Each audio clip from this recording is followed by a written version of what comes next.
మాతృదేవతాభ్యో నమః, పితృదేవతాభ్యో నమః. శ్రీకృష్ణ పరమాత్మనే నమో నమః. శ్రీకృష్ణ పరమాత్మ అందరినీ కూడా ఆయు ఆరోగ్య ఐశ్వర్యాలు ఇచ్చి కాపాడని కోరుతున్నాం. తిరువూరు శేషమనేంద్ర ఆశ్రమం నుండి ప్రతిరోజు కూడా ఒక మంచి మాట చెప్పుకుంటున్నాం. ఈ రోజున శ్రీ భగవద్గీత నుండి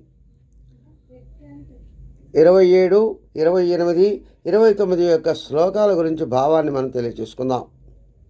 అవి ఏమని చెప్తున్నాయంటే, పరమాత్మని యొక్క అంశ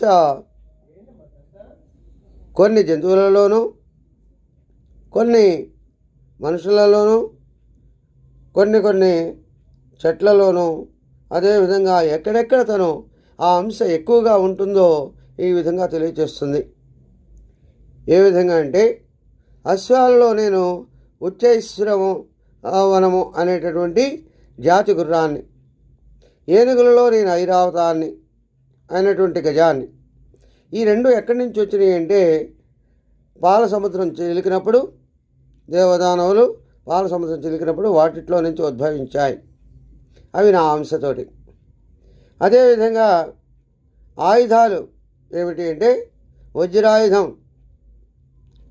అదేవిధంగా పాలిచ్చే జంతువుల్లో నేను కామధేవుని.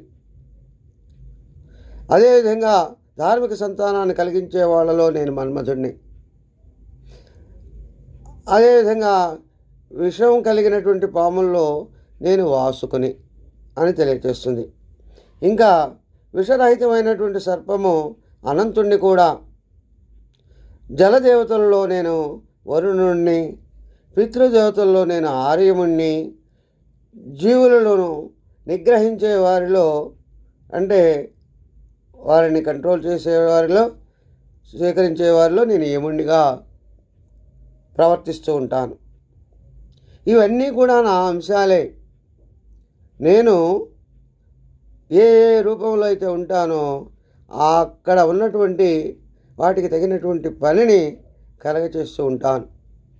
కాబట్టి ప్రతి మానవుడు కూడా సాధన కలిగి ఉండి తన యొక్క సత్యమైనటువంటి స్వరూపాన్ని తను తెలుసుకుంటూ, ఎవరైతే సాధన చేస్తూ ఉంటారో వారు నా యొక్క అంశను పొందుతారు అని తెలియచేస్తుంది.